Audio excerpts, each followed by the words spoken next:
नमस्ते का स्मरण। नमो अरहन्ताणं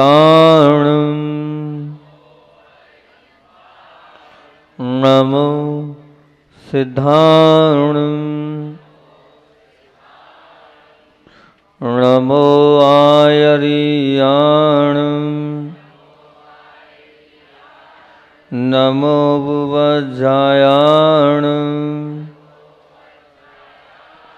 नमो लोये सवसावणं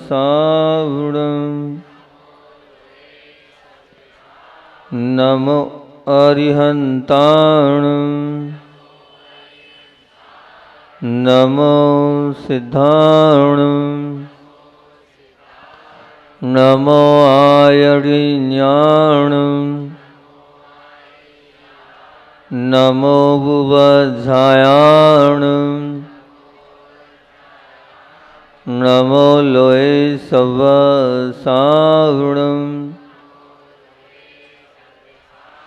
नमो अरुहन्ताणं नमो सिद्धाणं नमो आयर्याणं नमो बुवज्जायाणं नमो लोये सवसावणं।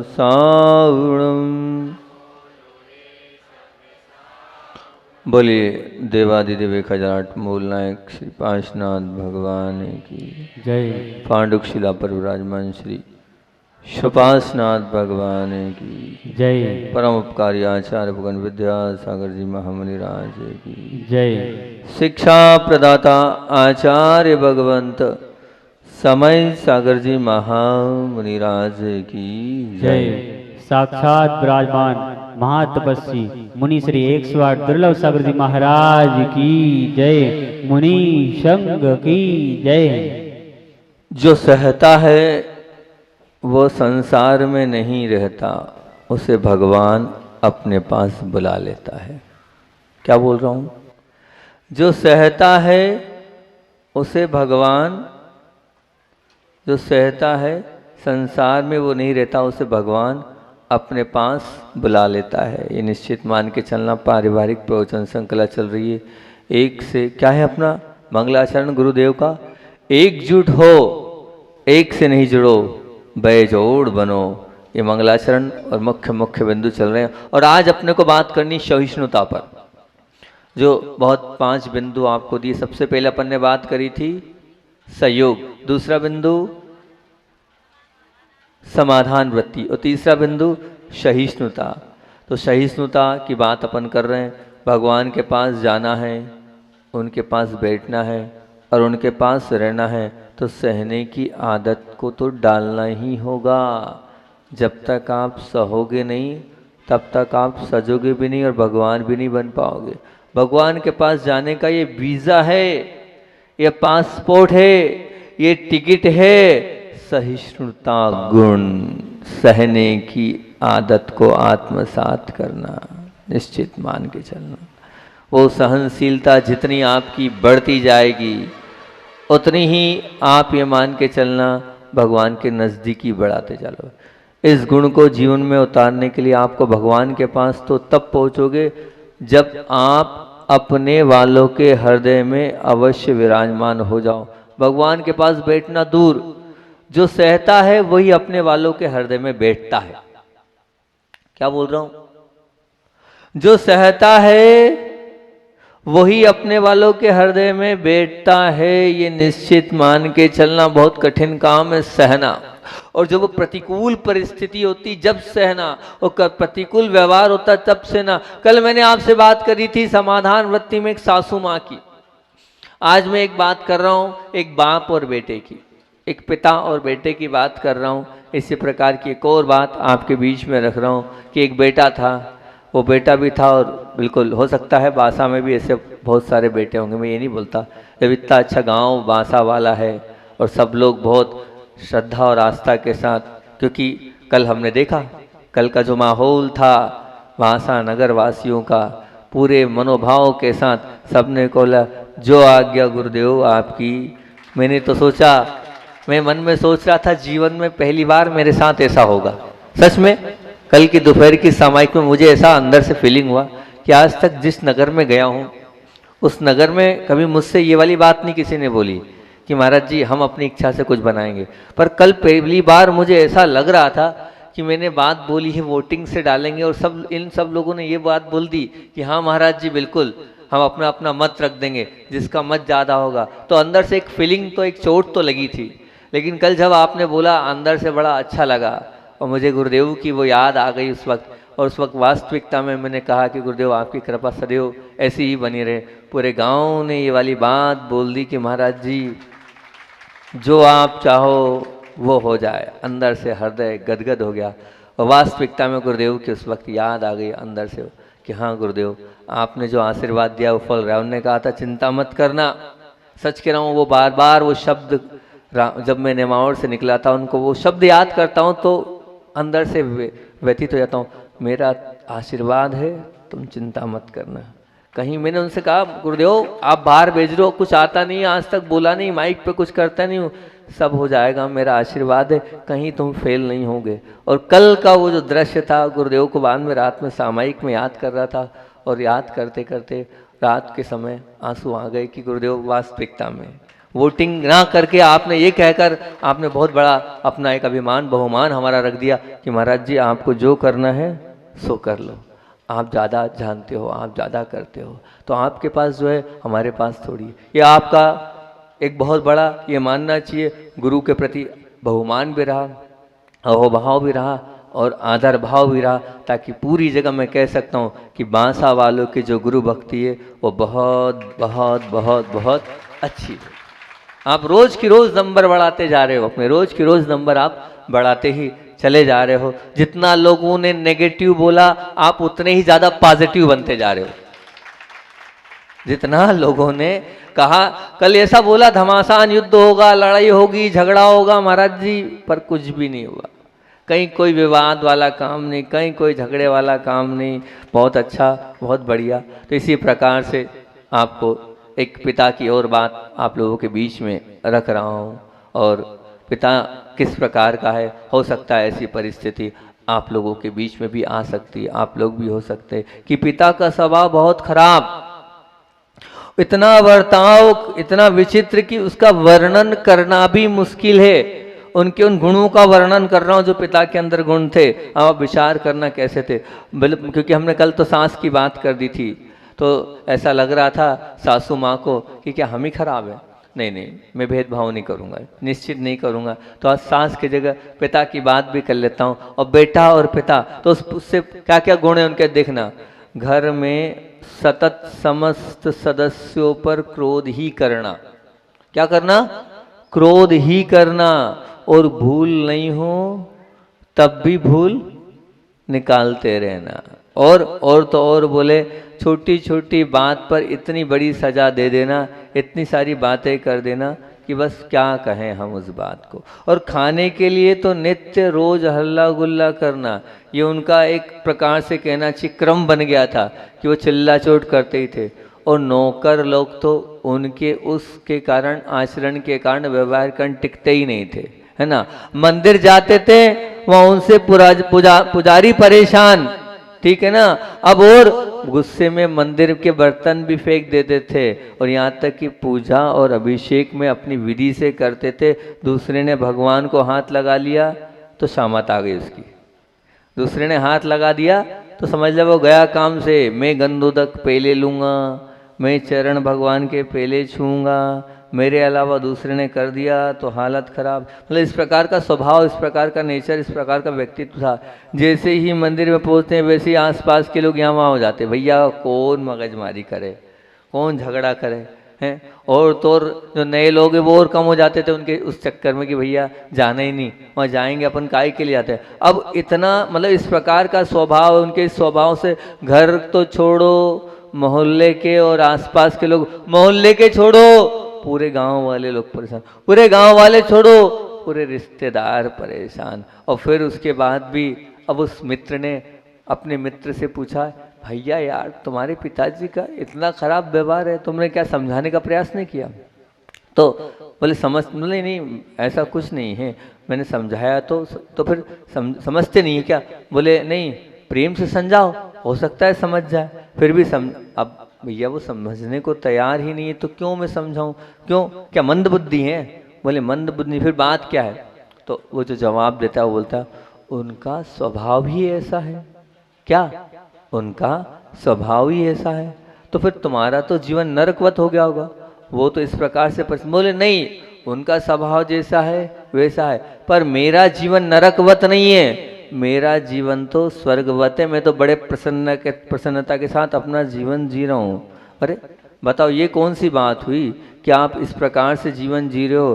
तो वो बोलते हैं यहाँ कोई है ऐसा, कोई ऐसा व्यक्तित्व है, ऐसा कोई है कि ऐसे पिता हैं, ऐसा कोई है रिश्तेदार हैं और फिर भी वो खुशी से भरा अपना जीवन जी रहे हैं। इतनी प्रतिकूल परिस्थिति को भी वो सहन करते चले आ रहे हैं, सहन करते चले आ रहे हैं। शायद मेरे ख्याल से तो ऐसा कोई भी नहीं होगा जो थोड़ा बहुत सहन करता होगा, या सोचो इस प्रकार से सहन कर, नहीं बिल्कुल नहीं। आप तो जरा से में आपका टेम्परेचर हाई हो जाता होगा, क्योंकि जरा सी बात होती है। कल भी मैंने एक बात बहुत अच्छी बोली थी। क्या बोली थी?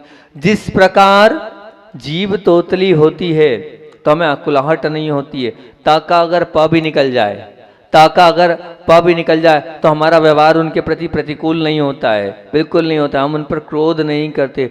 उसी प्रकार हम ये मान लेना कि उनका तो व्यवहार ही ऐसा है, इतना ही तो मानना है कि उनका तो स्वभाव ही ऐसा है, उनका तो नेचर ही ऐसा है। जब हम ऐसी बात को एक्सेप्ट कर लेंगे तो निश्चित रूप से वाद विवाद का काम ही नहीं होगा।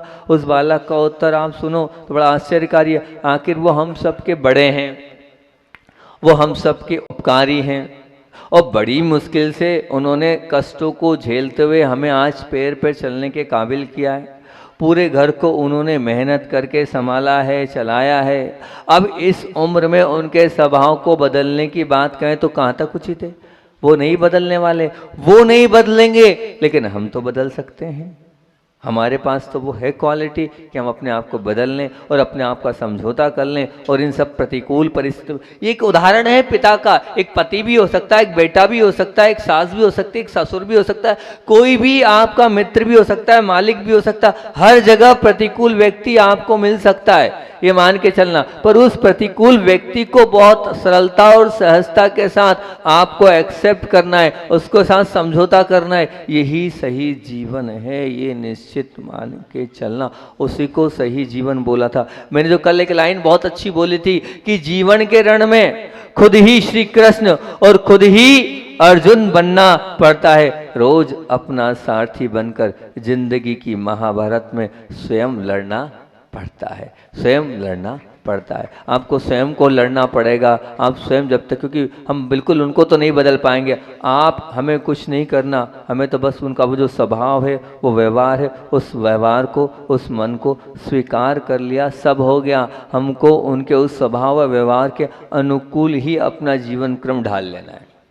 वो जैसा उनका जीवन है उस जीवन के अनुरूप अपने आप को ढाल लो, चाहे वो घर का कोई भी प्रतिकूल सदस्य हो।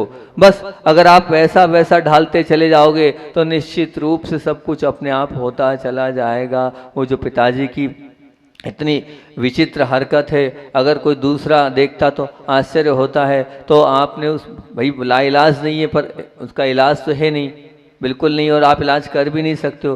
क्या अगर दूसरा व्यक्ति उनसे पूछा आपके साथ ऐसा बाहर व्यवहार करे, तो बोले बाहर अगर बाजार में कोई इस प्रकार से गाली से बात करे, अपशब्द से बात करे, तो फिर जो है उसका मैं मुंह क्या फोड़ देता हूँ, तोड़ देता हूँ, मेरे हाथ पैर चल जाते हैं।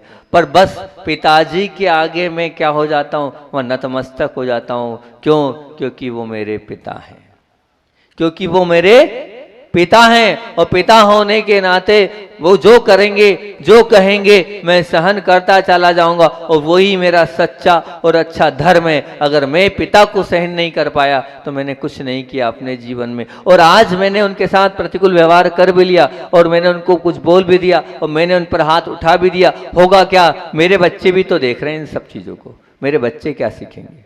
जो आज मैंने किया है वही मेरे बच्चे मेरे साथ करेंगे, ये निश्चित है, क्योंकि वो जो देखते हैं वही तो करते हैं। इसलिए मैं तो ये बात यही विचार करता हूँ, स्वयं के पुण्य का विचार करता हूँ कि जो मुझे अगर मैंने सहन कर लिया है और सहन करने की आदत आत्मसात कर ली है, तो कर्मों को सहना ही अगर मेरे जीवन में लिखा है तो विकल्प क्यों करूँ, बस सहता चला जाऊँ, सहता चला जाऊँ, सहता चले जाऊँ। तो सहता चला जाऊँगा तो निश्चित रूप से, मैंने कहा था ना कि मेरा एक मंत्र है।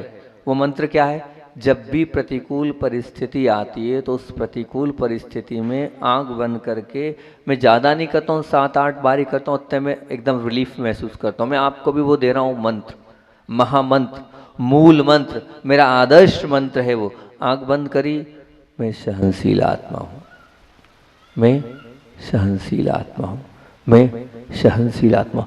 कितनी भी प्रतिकूल परिस्थिति होगी, चाहे सासू का गुस्सा हो, चाहे बहू का गुस्सा हो, चाहे पिता का गुस्सा हो, चाहे बेटे का गुस्सा हो, किसी का भी गुस्सा हो, सच कह रहा हूँ, इस मंत्र को आप स्वीकार कर लेना, इस मंत्र को आप मान लेना और करते चले जाना, वहीं पर आप डाउन हो जाओगे। ये आया नहीं कि आपकी वो परिस्थिति अपने आप अनुकूल हो जाएगी। करना क्या है? मैं, बोलो ना, बोलो और बोलो और बोलो, बस ये बोलने लग जाएंगे आप, मैं सहनशील आत्मा हूँ, मैं सहनशील आत्मा हूँ, मैं सहनशील आत्मा हूँ, तो उस परिस्थिति में आपको लड़ना आ जाएगा, उस परिस्थिति से आपको जूझना आ जाएगा, उस परिस्थिति से फेस करने के अंदर से ताकत आपके अंदर आ जाएगी। सामने वाले से अच्छे व्यवहार में जब प्रसन्नता रखिए, तो अब सामने वाले का खराब व्यवहार भी आ गया तो प्रसन्नता से सहन करो ना। कभी तो उसने अच्छा व्यवहार किया होगा, उस अच्छे व्यवहार को तो याद करो। हम अच्छे व्यवहार को भूल जाते हैं, हम अच्छे व्यवहार को भूल जाते हैं। कभी तो लाड़ से, प्रेम से, स्नेह से, वात्सल्य से उन्होंने आपसे बात करी होगी, उस व्यवहार को भी तो आप याद करो कि कौन सा वो व्यवहार प्रेम स्नेह वाला हमसे किया था। अगर आप उस व्यवहार को याद करोगे तो निश्चित रूप से अपने आप से आपको लगेगा कि अगर 100 बार अगर उन्हें अच्छा किया और 10 बार खराब व्यवहार भी कर लिया है, तो उस खराब व्यवहार को ना भूलकर जब बहुत बार अच्छा व्यवहार किया हम उसे याद करेंगे, तो वो जो खराब व्यवहार है वो अपने आप दब जाएगा। और किया है तो कोई ना कोई गलती तो हमने करी होगी, तभी तो किया है, कुछ ना कुछ हमने ऐसा तो किया होगा तभी तो किया है। बस इसीलिए जो गलत हो रहा है उसको आप सहन करते जाओ। किसी ने प्रश्न पूछा कि ऐसी प्रतिकूल और विकट परिस्थिति होती है, सामने वाले का स्वभाव चाहे जैसा है, इतना रूख है, इतना कर्कश है, इतना इस प्रकार का है, तो हम स्वीकार कैसे कर लें उनको? ऐसा करने से तो सतत अन्याय का ही शिकार बनते चले जाएंगे हम। तो हमें तो हमेशा ऐसे दबके ही रहना पड़ेगा, और हम क्या सहन करते ही रहें तो उसमें नुकसान किसको भुगतना पड़ेगा? अप्रिय बनते रहना पड़े, ऐसा तो है नहीं ना, हम हमेशा ऐसे ही बनते रहें क्या? तो आपके द्वारा ये दर्शाया गया भयस्ताम एकदम गलत ही है। ऐसा क्यों? ऐसा मैं क्यों? क्योंकि परंतु इतना जरूर यहाँ पर मैं कहना चाहूँगा कि बहुत अच्छी बात कि परिस्थिति की बैलगाड़ी मन को इतना गंदा नहीं बनाती है जितना गंदा अधेर बनाती है। क्या बोल रहा हूँ? फिर से सुनना, बहुत थोड़ी सी गहरी बात है। परिस्थिति की बैलगाड़ी मन को इतना गंदा नहीं बनाती जितना गंदा अधेर बनाती है, अधीरता बनाती है। हम बहुत जल्दी एकदम गर्म हो जाते हैं, हम समझते ही नहीं परिस्थिति क्या है, किस प्रकार की। उस स्थिति को हम समझे तो सही कि किस प्रकार की स्थिति है, उस स्थिति को हम फेस करेंगे तो अपने आप हमें क्लियर हो जाएगा कि वास्तविकता बात क्या है। हम जब समझे तब आएगा कि अरे नहीं ये ठीक थे, हम गलत हैं, ये समझने का प्रयास तो करें हम। हमारे अंदर वो धीरता समाप्त हो जाती है। ये वास्तविकता है। सज्जनता अपनाने के लिए तैयार होने वाले प्रत्येक व्यक्ति को अपने हृदय पर खुदवा कर रखना पड़ेगा क्या? कि मैं सहनशील आत्मा हूँ। तब आप मान के चलना अपने आप में आपका कल्याण होता चला जाएगा। मैं मानता हूँ कि समाधान के राह में तुम्हें अन्याय सहना पड़ सकता है, उसमें आपको शिकार बनना, परंतु तुम थोड़ी सी धीरज रख लोगे, थोड़ा सा धैर्य रख लोगे और सामने वाले का अन्याय भी अगर स्वीकार कर लोगे तो वो जो सामने वाले का आपने अन्याय किया है, आज नहीं तो कल उसे लगेगा कि नहीं भैया ये ठीक था, ये ठीक है, मैं गलत हूँ। लेकिन आपने जवाब दे दिया। जवाब का उधर से भी जवाब आया, इधर से भी जवाब आया, दोनों एक दूसरे को जवाब दे रहे हैं। और जवाब देने में हो क्या रहा है, बात और खिंचती चले जा रही है, बात और लंबी चौड़ी होती चली जाती। क्योंकि नुकसान का शिकार बनने पर भी सामने वाले व्यक्ति के हृदय में तुम्हारा स्थान स्थिर करने में तुम सफल बन जाओ। क्या आपने सुना ये वाक्य? क्या वाक्य? चोर के द्वारा लुट जाने के बाद भी जो हंस सकता है, वास्तविकता में वो चोर को लूट लेता है। क्या बोल रहा हूं, फिर से बोलूं? हालांकि बहुत कठिन बात है। चोर के द्वारा लुट जाने के बाद भी जो हंस सकता है, वो वास्तव में चोर को ही लूट लेता है। वो वास्तव में चोर को ही लूट लेता है। क्या कहना चाह रहे हैं? इसका क्या तात्पर्य?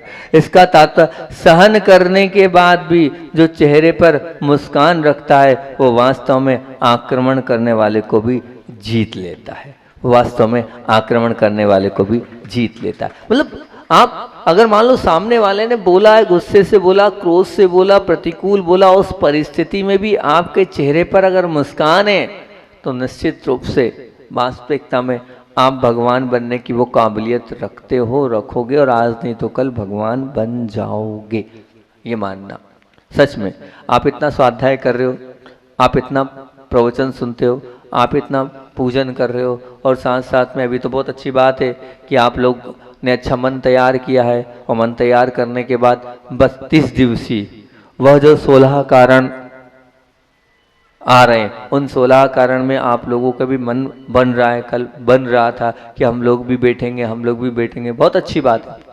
ये जो 32 दिन है, इस 32 दिन में वो भगवान बनने की कला को अपन सीखेंगे। वो भगवान कैसे एक एक भावनाओं पर, 16 कारण क्यों एक एक भावनाओं पर अपन चिंतन करेंगे, बैठकर बात करेंगे कि ये भावनाएं होती है कैसे। वो 16 प्रवचन आप बिल्कुल नहीं छोड़ना, एक भी प्रवचन नहीं छोड़ना। छूट जाए तो आप उस पर सुन लेना, लेकिन सुनना तो पता तो चले कि हम सब यहाँ आते इसलिए मंदिर की, सबकी एक ही धारणा है, हमें भगवान बनना है।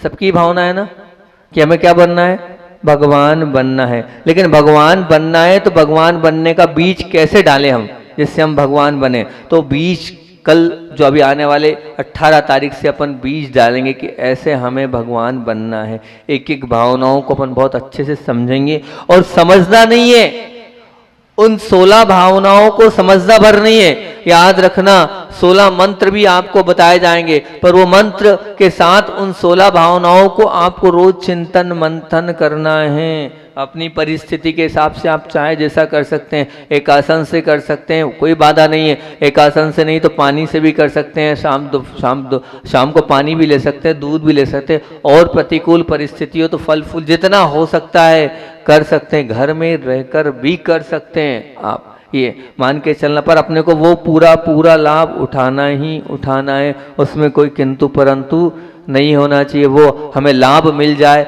इस बात को ध्यान रखना आप लोगों को। और कल भी मैंने कहा था कि आप चाहें तो अपने जो और भी रिश्तेदार हैं, सगे संबंधी, उनको भी आप बुला सकते हैं। उनसे भी आप कह सकते हैं कि आप भी आएं और इस जो कार्य हो रहा है, इस कार्य में अपनी सहभागिता भी दें, साथ में रहें भी, और इस पुण्य का लाभ भी आप उठाएं तो बहुत अच्छा रहेगा ही रहेगा। और ये जो बात अपनी सहिष्णुता पर चल रही है, सहिष्णुता पर अनेक बहुत सारी बातें हैं, और बहुत सारी एक और छोटी सी कहानी सहिष्णुता के ऊपर है। पर पहले मैं ये वाला कागज बोल दूं, फिर उसके बाद अपनी बात रखूंगा। कि श्रीमती संगीता जैन, जिन्होंने अपना कर्तव्य, अपनी जिम्मेदारी लिखी है, ये जिम्मेदारी और कर्तव्य आपके पहले बीच में रख देता हूँ। बहुत अच्छा लिखा है इन्होंने कि हम बहू होकर हमारा क्या कर्तव्य, जितनी बहू है सुन लो कान खोलकर, क्या कर्तव्य कि हमेशा सास और ससुर की इज्जत देना, मान सम्मान पूर्वक उनके साथ व्यवहार करना,